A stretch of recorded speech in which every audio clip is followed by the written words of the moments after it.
kind of a long one. Should read something. Number 5 says Europeans have a better idea of their cultural unity and cause disarray in Africa of our cultural unity through linguistics. Doesn't this prove that cultural cradles can exist and that Africa can in fact have one cultural / foundation / substratum / cradle? Okay, again, guys, let's kind of make these a 200. What's the word they use again? A 200 character limit or whatever, so they don't break up. But this came with a link that's going to take us to YouTube. So we'll check out the video, and then, as always, we'll discuss. Wondrium for sponsoring this video. It's well known that the Romans equated their king of the gods, Jupiter, with the Greek king of the gods, Zeus. But it wasn't until my college Greek class that I learned that these two gods are not just related mythologically, but also linguistically. How does that work? Because Zeus and Jupiter sound very different. Let's take Jupiter first. In Latin, his name would have been pronounced something like Jupiter. This itself could be broken down into its proto-Italic roots, deus and pater. Deus roughly meaning day or sky, and pater meaning father, which itself derives from an even more ancient root, deus pater, or sky father. And here's where we start seeing the similarities to Zeus. The ancient Greek letter zeta is not a 100% equivalent to the English Z. It probably had a bit of a D sound to it. So from Deus, we eventually get Zeus. And in fact, we sometimes see Zeus rendered as Zeupater in Greek literature. But Zeus and Jupiter are not the only ones to share this linguistic connection. Consider Dyauspater, the sky deity from the ancient Sanskrit text, the Rig Veda, one of the Hindu sacred texts. Wait a minute, Sanskrit, ancient Vedic text? Now, it makes sense that ancient Latin and Greek might share some similar words because of their close geographic proximity and overlapping histories. But an ancient Vedic god shares the same name too? What's going on here? How could this one name sound so similar across so many different cultures, separated by thousands of miles and thousands of years? Throughout the 1700s and 1800s, linguists started to notice these similarities across different languages spanning a huge swath of cultures and regions. So many languages seem to be related. And not just similar vocabularies, but even similar grammar and syntax. Scholars dubbed this web of related languages the Indo-European language family, which is, in fact, the largest language family in the family of language families, with 46% of humanity speaking an Indo-European language. But historical linguists didn't stop there. If all these Indo-European languages branched out across the world, can we follow those branches back to the original trunk of the tree and reconstruct an ancestral root language underneath it all? And if we can reconstruct that prehistoric language, can we reconstruct their religion too? Historical linguists have attempted to reconstruct what's called the Proto-Indo-European language, or PIE, a theoretical ancestor of all the modern Indo-European languages. The tricky thing is, this is a completely prehistoric language. No direct written evidence for it exists. Our oldest archaeological evidence for Indo-European languages shows that the family tree had already branched out over thousands and thousands of kilometers by the Bronze Age. Evidence for this comes from languages like Vedic Sanskrit, the Hittite language in Anatolia, and the old Iranian language Avestan. So Proto-Indo-European would have likely been spoken sometime before 2000 BCE. But in order to reconstruct it, we need to peer into the past beyond our ancient textual sources. Historical linguists do this through a completely inductive process. They infer conclusions by comparing words in different Indo-European languages and tracing backward to a hypothetical ancestral word. They can do this because the sounds of human language tend to develop in predictable ways over the course of centuries. For example, it's very normal for a P sound to eventually turn into an F sound in languages all over the world. This is why the Latin word pater and the English word word father can both stem from the same Proto-Indo-European root. The word just took a different path in Proto-Germanic as the P sound slowly morphed into an F sound. So by following the regularities of sound changes, words in Indo-European languages are compared sound by sound, going through each sound in each word in each branch to see if they can converge on one unique sequence of sounds that could have evolved into all of them by known rules. By using this method, historical linguists have constructed hundreds of Proto-Indo-European words. Words like dwo for the number 2, meter for mother, and podes for foot. As the argument goes, the fact that the word for the number 2 begins with a D sound in so many languages, from Hindi to Spanish, must mean that these languages retained the sound of some ancestral word for the number 2 that also began with a D thousands of years ago. Now, it's very fair to ask, how real are these reconstructed words, since we have no hard evidence for them? Well, linguists continue to debate that very question. And in fact, that asterisk before these Proto-Indo-European words is meant to alert readers that these words do not appear in natural language. They are reconstructions. Many argue that we're recreating a vague approximation at best. The scholars of Indo-European studies, J.P. Mallory and D.Q. Adams, make the very good point that whatever this language sounded like, it undoubtedly had dialects, like any language. And yet we only create this one ancestral language. But a vague approximation is still an approximation. Mallory and Adams argue that if you traveled back in time to 3300 BCE, armed with a reconstructed Proto-Indo-European lexicon, you'd probably find moments of understanding with these Neolithic speakers. Moreover, archaeologists have also discovered ancient Hittite and Mycenaean Greek inscriptions with sounds that historical linguists had already predicted should exist. So this comparative method has been proven to work with real-world archaeological evidence. You might also be asking, well, why stop at Proto-Indo-European? It's not like this hypothetical ancestral language popped into existence from nothing. It undoubtedly had ancestors too. Why not go back even more to pre-Proto-Indo-European, or proto-pre-Proto-Indo-European, or the origins of human speech itself? Well, historical linguists have tried to do that, but they generally stop at Proto-Indo-European because that's the farthest back most think the comparative method can carry us with a reasonable degree of certainty. But can we dig deeper than the Proto-Indo-European lexicon? If we can reconstruct the form and meaning of certain words over the course of thousands of years, then perhaps we can also reconstruct the society, economy, and environment implied by those words. For example, the fact that words like sheep, wool, and weaving existed in Proto-Indo-European means that we can reasonably reconstruct an economy that involved shepherds and weavers. So can we reconstruct their religion as well, based on words alone? Reconstruct the beliefs, rituals, and myths attached to their religious words? Let's return to the concept of God. Historical linguists argue that the Proto-Indo-European word for God sounded something like Deus. This is reconstructed by comparing words in later Indo-European languages. In Latin, we have the word Deus. In Sanskrit, Deva. In Lithuanian, Dievas. And Deva in Avestan. Words that all refer to some sort of superhuman entity or being. This hypothetical ancestral word Deus seems to derive from a root word for daylit sky, Dieu, from which we get the name Zeus, and Dei, meaning brightness in general. Thus, scholars theorize that the word Deus was not just a generic term for any god, but specifically celestial gods or sky gods, as opposed to underworld gods or intermediary beings like demons or ghosts.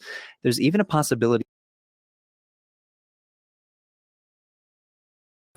I'm going to end it there. I get the idea, and Trigger Happy has also in the chat, he's also kind of explained the meaning behind the prompt or the wording of the prompt. But if you guys want to look it up and see the rest of it, this is the video here, Indo-European Skyfather. You guys can check it out when you have a chance. In fact, what I'll do, I'll just copy the link now and put it in the chat. You guys can check that out when you can. But for time's sake, I think we get the idea, and I think it's kind of well done after Trigger Happy explains what the prompt means. Let's start off with Real Black Gentleman, because you were commenting in the chat. What say you to what you just heard just now at the prompt? Well, I mean, my thing. I try to study etymology in the root, you know what I'm saying, the roots of, you know what I'm saying, English, just so that I can understand what it is that I am talking about. And that so when I express myself, the words that I used are most likely to be comprehended with you know, say expressly to the person who's hearing me. You know what I'm saying? You know what I'm saying? I always like, I look at there's an online etymology dictionary that I use, and I always realize that, you know, Kemet was doing what it did. It had its language. It was doing what it was doing. Now, if we go on the principle, you know what I'm saying, that these white folks was running around, didn't really have a language, a written language like that black people clearly probably had for, you know what I'm saying, tens of thousands of years. You know what I'm saying? Who are we to say that what they call Indo-European doesn't really come from black people? And, you know, I know about the whole Aryan thing. You know, that's why, you know, the Nazis were always trying to go off into India. You know, the whole Aryan invasion of India is when them white people came up from like Central Asia. You know, those are like Turkish Siberianish people. You know what I'm saying? Those are probably the Denisovian type peoples and stuff. But it's like, you know, I've heard that you know what I'm saying, when we talk about Alexander the Great, he went all up into India. There's always been this connection. A lot of these Greeks and Latins, you know, when we talk the Latin, I have a crazy theory about Latin. I'm pretty sure that the Latins is part of these like KWAZ kind of Central Europeanish people, Turkish kind of peoples that kind of, you know, when we even say Latin, you know, there's a people who came into Rome were called the Latini. I don't know if you guys are familiar with the Kemetic gods, Al-Lat. You know what I'm saying? A lot of this stuff is all the same from that whole Central Asian, beyond the Caucasus, the steeps of Central Asia. When you look at the map and you see that big old Asia, it's like you kind of curious. That's where all them white people come from. Kind of just on the border of the ice. You can see it right there on the map. A lot of them hills was kind of green. Yeah, that's the caves and hills. When Khalid Muhammad said the caves and hills of Europe, he was part right. There's also caves and hills in Asia as well, right? So, you know, just center it right. Because, I mean, that's my whole thing. Is like when we talk about white people don't come from Europe. They went into Europe. Because, I mean, there's white people there before white people came in. And a lot of these Khazaric, you know what I'm saying, peoples, you know what I'm saying? That's why people say, like, the Muslims, the Jews, and the Christians and the Catholics and shit are all related. Because, you know what I'm saying, they all come from the same peoples. I'm pretty sure, you know what I'm saying, I see the history. I've seen the maps of peoples throughout the world on an objective sense. Throw the religion out of it. Peoples move around, man.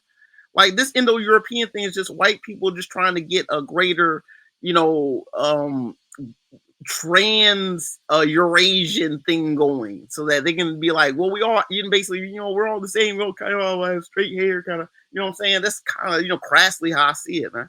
It's like, I know what the purpose is trying to say. Yeah, they're trying to figure out where they come from. They've been meandering around the globe and trampling all over their own footsteps so much that they don't know where they come from. You know what I'm saying? A lot of black people know where they come from. You know what I'm saying? They know, you know what I'm saying? They know that, you know what I'm saying? These white people don't come from Asia. They come from these white people don't come from Europe. They come from Asia. So a lot of times we call the white man European, we give them too much credit because again, Europe is the name of a black woman. You know what I'm saying? It's like these little things that are like glaring. You know what I'm saying? These white people are trying to like lock up into Europe. You know what I'm saying? Fortress Europe and stuff. Trying to like claim Europe is like extra white. And that at the same time, they kind of want Asia too. That's what all this NATO trying to move eastward. It's like, you know, there's always separations and people's going to be people. They kind of break up and they kind of like have their own little idea. Look, it's not confusing to me. I know what this language in linguistics is about. You know what I'm saying? Them white marauders then reach the Atlantic and it's like, oh shoot, what's going on? Like, where did we come from? You know what I'm saying? I'm gonna pass the mic. Appreciate that, real black gentleman. Oni might know this, so I'll go to Oni next. Is there a similar? Is there a version of this in Africa to say that the African languages, because there's many of them, but they have these, you know, these how do I put it? They have this like similar ancestry. Like there's a single language, blah blah blah, and all the other languages came from it.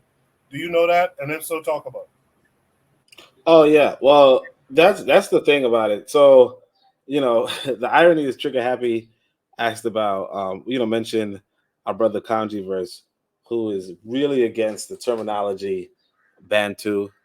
But the thing that everybody knows about the Bantu was I think actually Trigger might have said it right here. Pushback on linguistic colonialism because it's how they justify make the argument that Bantu migration was imperialism. Yeah, but anyway, something about the Bantu. So there is what they call Proto-Bantu. Basically, the Bantu are like 70% of our ancestors in Africa, something like that.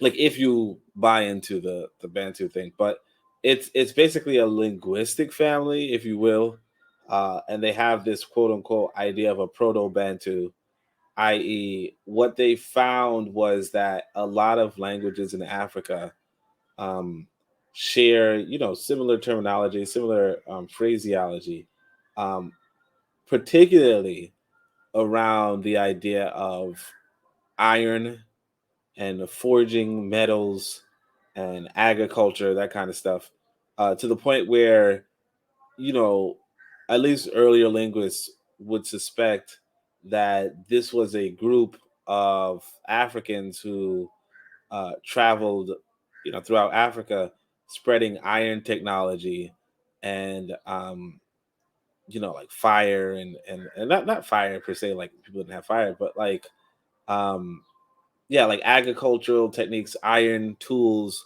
and that kind of stuff. Now, granted, I don't really know. I know that I know at least my brother Kamji verse has something against the use of the word Bantu.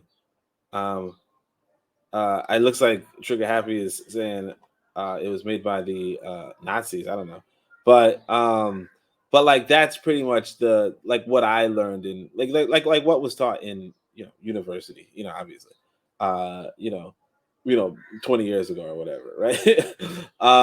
So that's pretty much it. Like that would be the group. Like the idea is that you could see that throughout Africa at some point in time, originating possibly in West Africa, but spreading throughout, to South Africa, to East Africa, so on and so forth.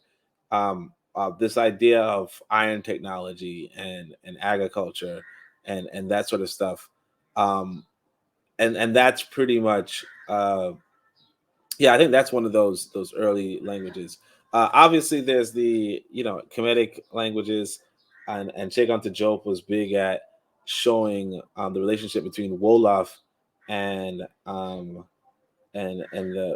Meta Nature, the language of the Meta Nature, but that would be a more distant connection than this alleged Bantu one. That's all I can say. No, I appreciate that clarity there. Yeah, Trigger Happy said our scholars are working on kind of classifying our language groups and stuff, similar to how these white folks here are doing it. So that's promising. I hope to. I know Camgiverse does a lot of it. I'll be honest with you. Sometimes it goes a little over my head. Which is why he and I are supposed to have this conversation, and I just can't find the time yet. But I do think it's important that we kind of get away from the language that's been imposed on us, those of us out in the West, but even on the continent too. I think it's important that we get back to our languages and our own understandings and terminology for, like, God or whatever. I think that is important. Let me hear from Black Steel. Black Steel, you heard everything Oni said. Real black gentleman. What say you? Well, one thing I thought it was interesting how he mentioned that 46% of the world's people speak an Indo-European language. We have really been colonized, not just African people, but globally. You have entire language groups that are now extinct because all of the native speakers were either killed or assimilated into another language. And I think the five biggest languages on earth are English, Spanish, Arabic, Hindi, and Mandarin Chinese. And then every other language is coming in at low speakers. And some of them, I know there's some Native American languages that are down to like maybe 20 speakers. It's crazy when we think about how much colonization has been done. Because when you lose a language, you lose a way to understand the world. And I think that you know that's such a horrible thing. It's not just animals and people that can go extinct. It goes to a way of eliminating a way of life.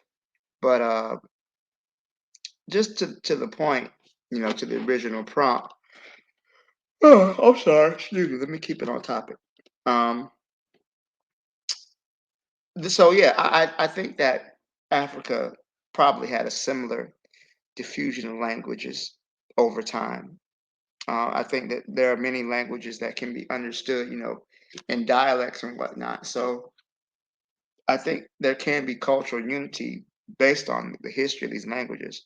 I think that's a very good point. I don't expect us all to speak the same language, but I do think that uh, it benefits us to be multilingual and multilingual in African languages too. That's enough of just speaking French. And I hate the term francophone Africa. These people speak French because France is coming in and colonized and stole their shit. I hate that term. These people are not Frenchmen. These people are subjects of the French Empire. So I think that as we start to lean more towards speaking our own language and connecting and realizing our cultural unity, that's something that we're going to have to do to organize for our liberation. I'll leave it there. Thanks, Coach. I appreciate that, Carl. I'm interested to hear what Bakari has to say about it. Bakari, what say you? I would say we need our own language. I understand the importance of language. I remember when they said something, started saying black people speak Ebonics. And I'm finna say this, and I don't have my books pulled up. But then I had books where there was like the reason they were saying speaking Ebonics, especially in the South, we still had over 100. What was it? It was between 100 and 150 Bantu words saying the way we say certain things. Like just for example, one word tote, or how we tote stuff. People would say, I don't think that's something people up north said a lot. I know in Chicago when I went there, they didn't say it a lot. But we still had some African words in our language, in this American dialect that we speak, because we don't truly speak English. I tell people we speak American. But when they told us we speak Ebonics, so in order to prove to them that we can speak proper, as some people say proper English, I say proper American, but to prove to them we can speak proper English or American, whatever you want to call it, we got away from the Ebonic speaking. So I do understand the importance of language, so you can communicate, so you can communicate with your people, and so everybody don't always know what we're saying. So now what he're talking about with the Indo-European languages and all that, and the whole, and what do you say, 46% of the world? Well, shit.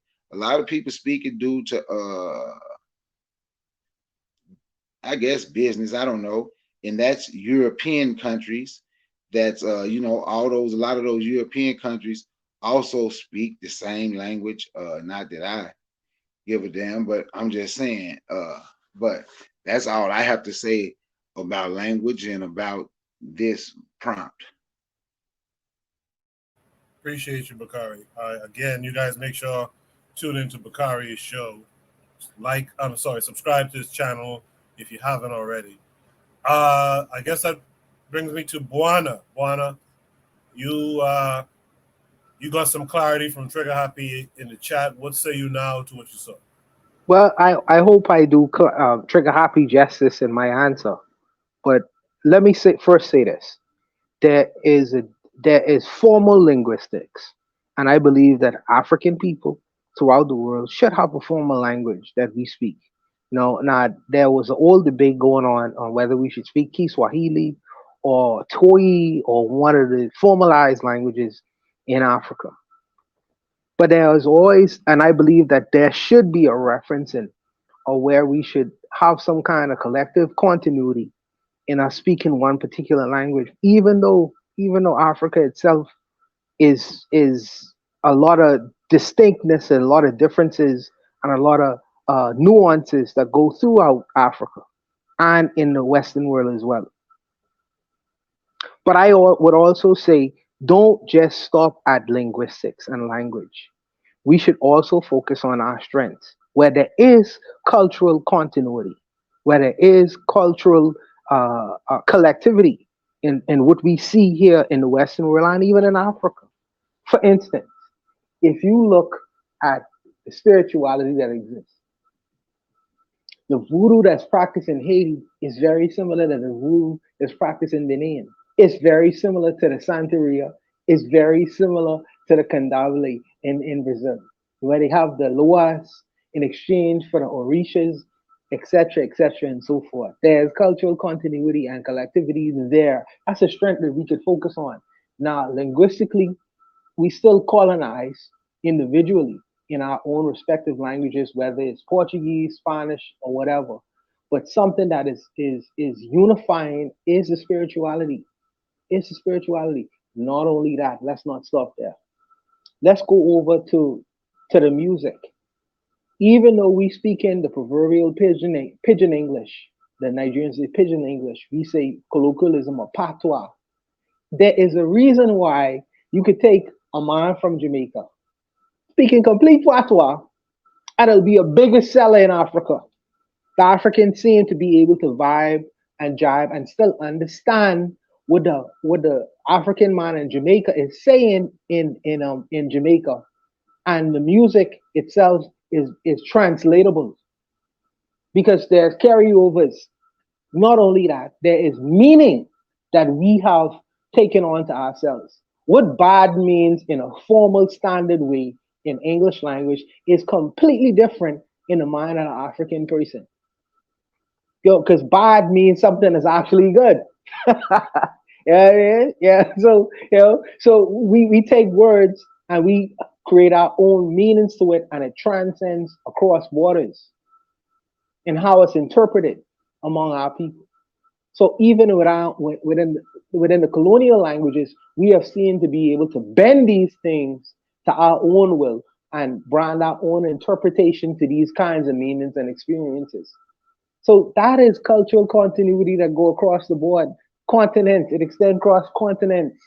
Because a bounty killer or a burner boy could come to Jamaica and speak in his cultural dialects, pidgin Nigerian English, and still be able to be translatable to a Jamaican audience. In the same vein,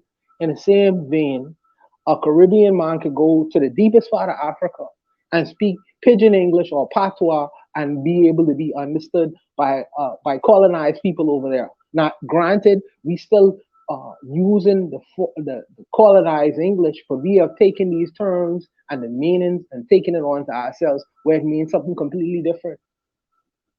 So it's still translatable across the board. When I hear Brother Bakari use the word tote, I had to smile. You know what I mean? Because in Mississippi, I understand what that means in Bahamian balance. What tote mean? They say they stopped using it up north. We still use that term. We still use that term, toten. That's hilarious. That's hilarious. You know, so these things are still there's still cultural continuity that goes across the board. You know, whether we recognize it or not. Now we have not formalized it, but it's still informally, it's still in the hearts and minds of many African people throughout the diaspora. So I don't want us to get stuck in the box of linguistics. Absolutely, linguistics is important for us to create a distinctive thing within of ourselves in terms of what we do, how we function, etc. But there are other elements that exist within our culture that you see cultural continuity that it still persists.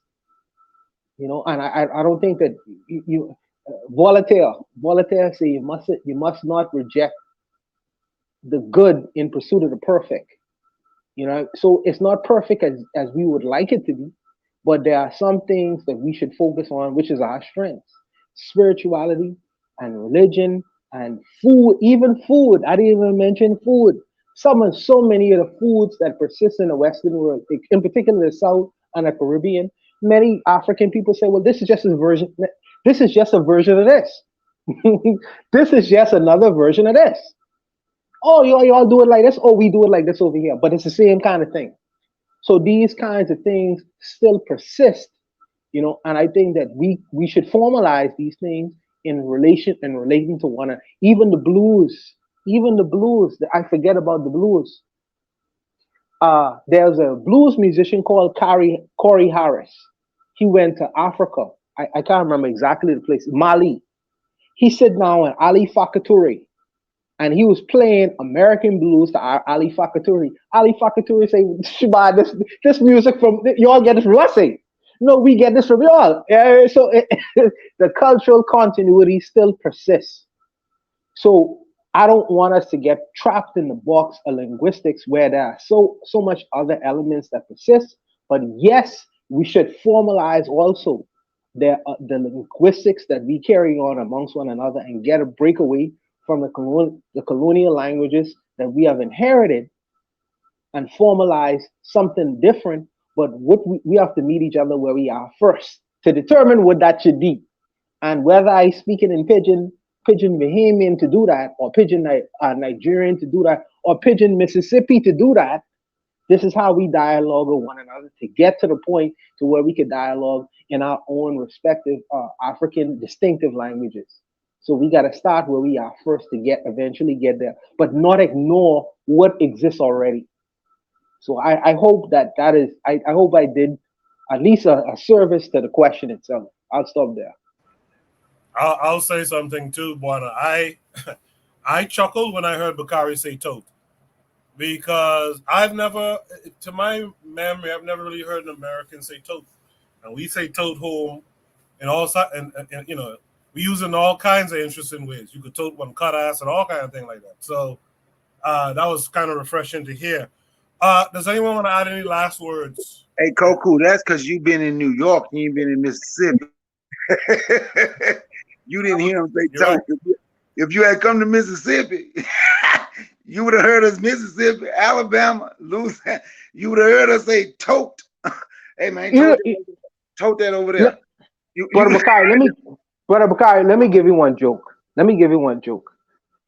I hear a Gullah woman speak one time. And I really want to do an experiment. I want to go to South Carolina, where the Gullah Geechees are. And I want to be able to, I want to see if they'll be able to tell that I'm not from there.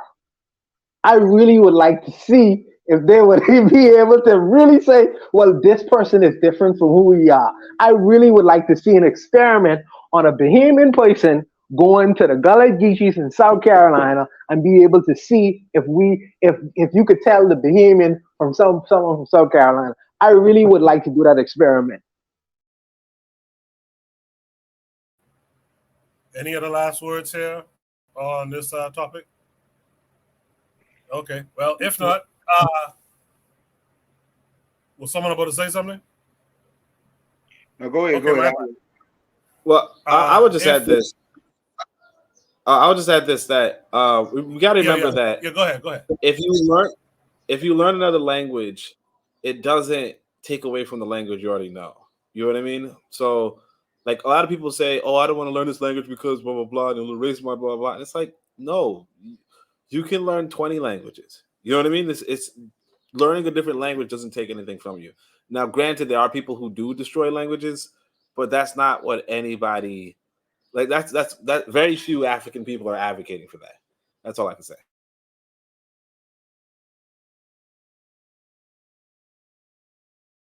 Appreciate it. Well, that's the show for tonight. Before you guys leave the panel, let me make sure you guys, do your routine shout out. Oni, what do you want to shout out this week? Shit, I want to shout out sleep. No, appreciate everybody. Appreciate everybody. You know, for letting me on and all that. Thanks for thing. There was nothing. Nothing went wrong today. So that's you know, like yeah, my presence. All right, let me stop. I'm tired. All right, appreciate everybody. Thanks everybody.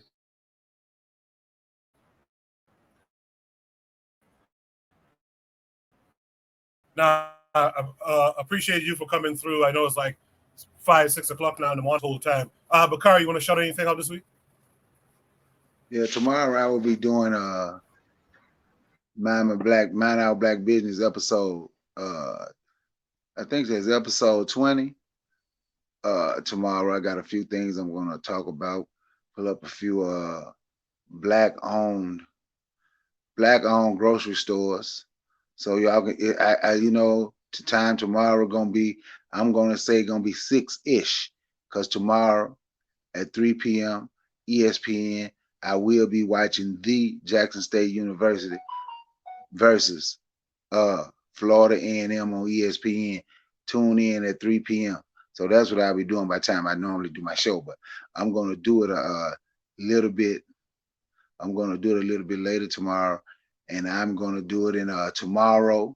I will let you, because I don't know, because I'm thinking about getting away from doing that for a few months. I'm thinking about getting away from YouTube for a few months, because I got things I got to do that I have to work on. So by the time I do the show tomorrow, I'll be figured out if I'm gonna still be around or not. But yeah, so I got things I got to do.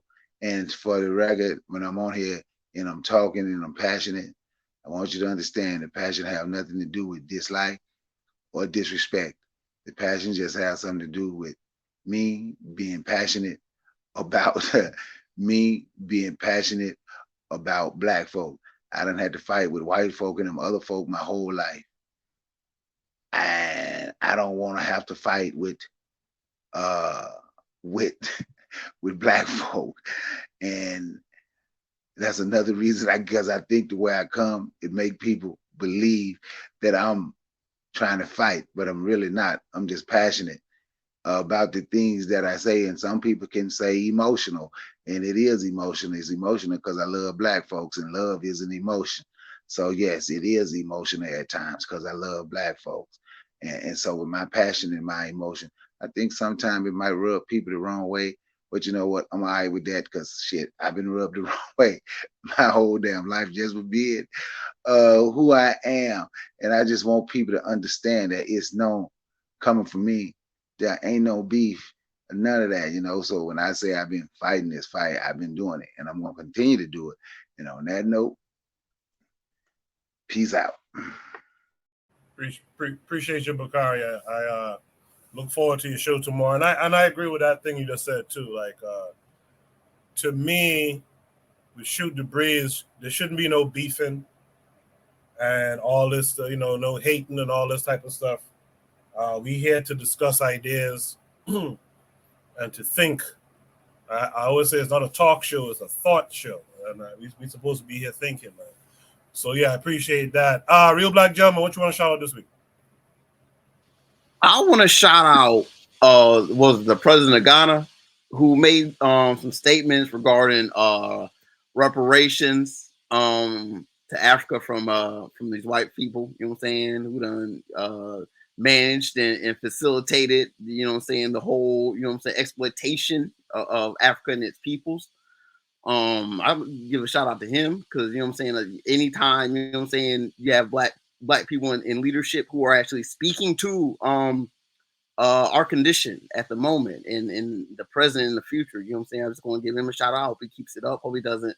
I hope he can, you know, once again, you know what I'm saying, be a good you know what I'm saying, just be a rock for, you know what I'm saying, the other countries there, you know what I'm saying, who's going through, you know what I'm saying, they adjustments, you know what I'm saying, because, you know what I'm saying, black people, you know what I'm saying, sometimes, you know, black people just got, you know what I'm saying, you know, be tough and you know, shake up the rules and the rulers.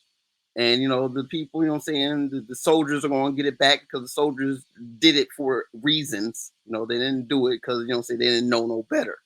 You know what I'm saying, I just want to give you a shout out, you know what I'm saying, Africa again, you know what I'm saying, you know what I'm saying, it's good things. Africa asserting itself on its own terms. I love it. I'm gonna pass the mic. Thank you.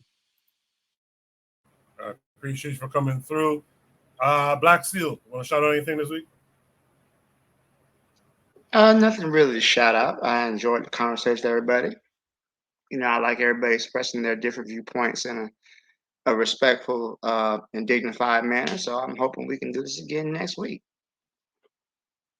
Absolutely. Thank you for coming through, Black Seal. Finally, last but not least. I'm sorry. Black Steel, I just put a message in the chat strictly for you.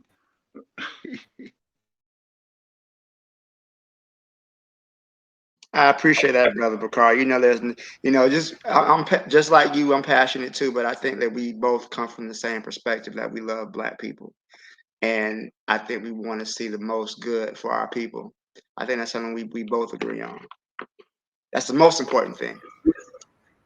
Okay, no, but for the record, like I said, I'm gonna still say your name.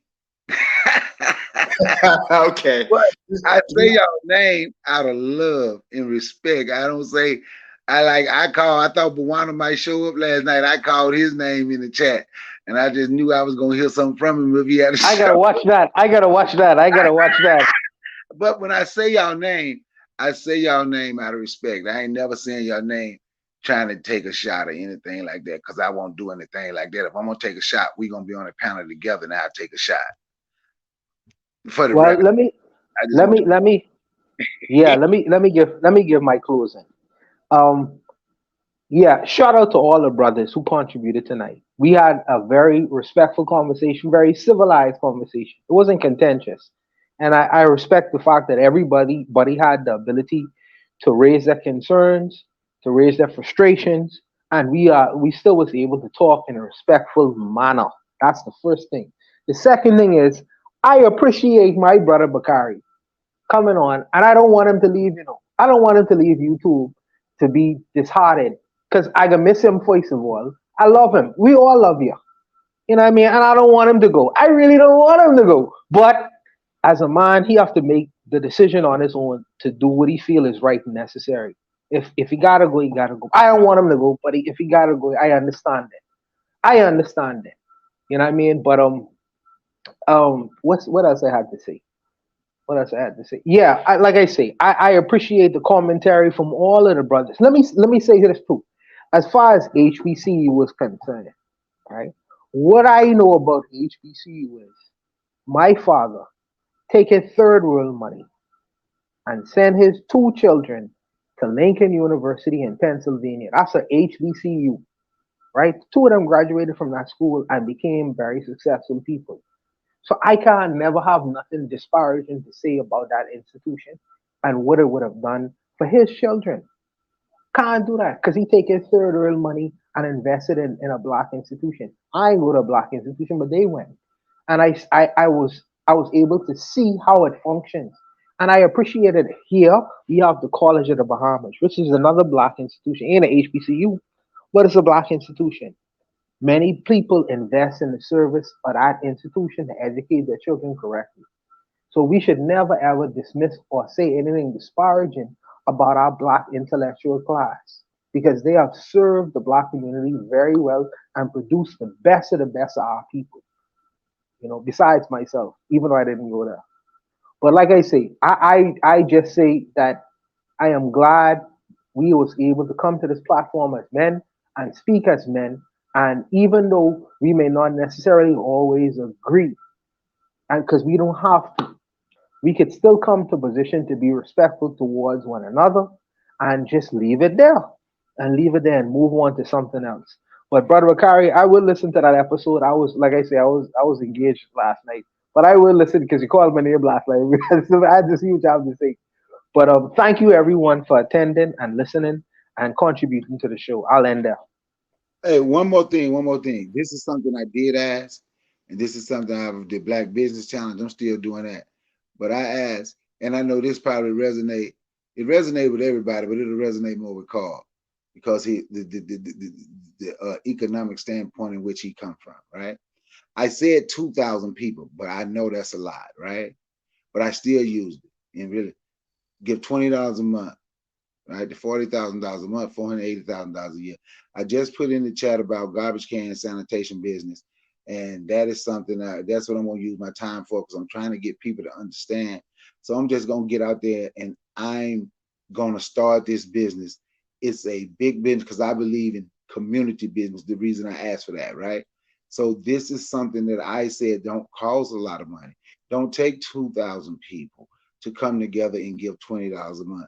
This is something, if two brothers or brother and a sister, whoever, can save up $2,000, let's say $3,000 a piece, and this is a business that they can start, or that, because I put in there we, because I want us to understand that when I go out here and do it, yeah, I'm gonna make me some damn money because I'm setting everything up. But it's not just for me. This is one of the fastest growing businesses in the United States, and you don't have to buy the garbage. You don't have to buy the truck that they converted to clean trash cans. You can literally start this business with you about, I'll say, anywhere from $3,500 to $5,000. And I see companies right now that have 1,000 customers and they're cleaning garbage can once a month, $20 a can, $20,000 a month, and you can invest right now.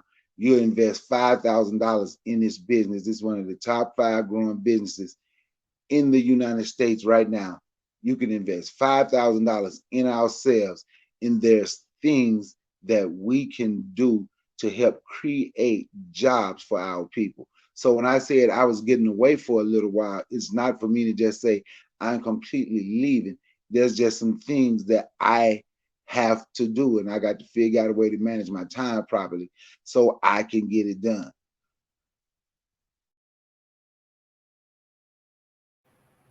All right. Well, with that, we'll be back next week. Shout out to Marcus McGee, who was here. He said he had dropped a comment earlier. Shout out to Marcus McGee. He said, good show. Shout out to everyone who came in. I think I shouted out everyone as they came in tonight. Again, we'll be back next week, Saturday. And who knows, you might see me during the week one of these days. Until then, man, you guys be good. Take care. And peace.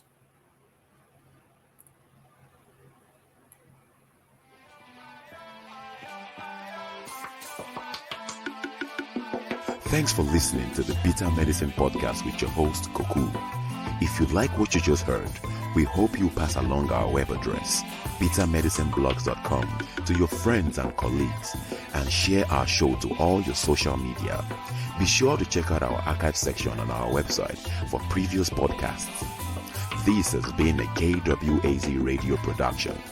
Join us next time for another session of the Bitter Medicine Podcast. Follow us on Facebook at Bitter Medicine Show, Twitter, Bitter Meds, Tumblr, Bitter Meds, Instagram, Bitter Medicine.